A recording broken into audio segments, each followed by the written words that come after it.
Müüsin raamatuid suhteliselt ammu, see oli aastal 2004 kuni 2005. Raamatumüük õpetas mulle seda, et selleks, et kuhugi jõuda, tuleb päris palju tööd sinna sisse panna. On öeldud, et mingi 10 000 tundi peaks panema mingisse asja, et saada sellest professionaaliks.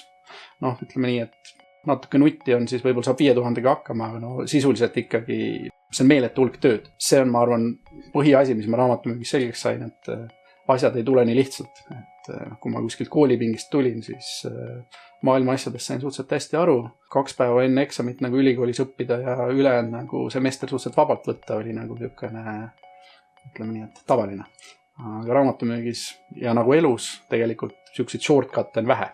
Et selleks, et kuhugi jõuda, sa pead selle töö sinna sisse panema. Täna ma tegelen Swedbankis, ütleme nii, et kui ma vanaemale peaks ütlema, siis ma ütleks, et ma töötan pangas ja tegelen numbritega.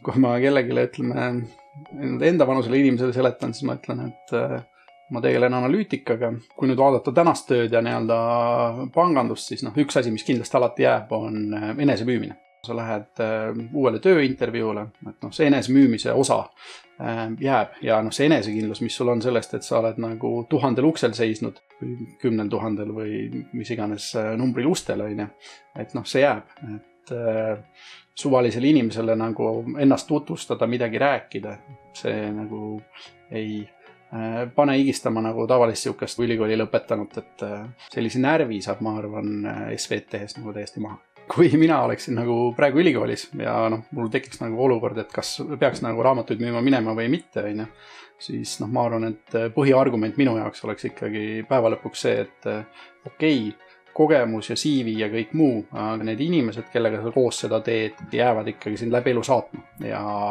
on väga suureks abiks, kui sul on lai tutvusringkond elus. See raamatumüügisats on niisugune omajagu ütleme ambitsioonikas ja huvitav, et enamus neist inimestest ka jõuab elus kuhugi ja sellised sidemed kuluvad alati ära. Mingisugune müük on põhimõtteliselt igas töös sees.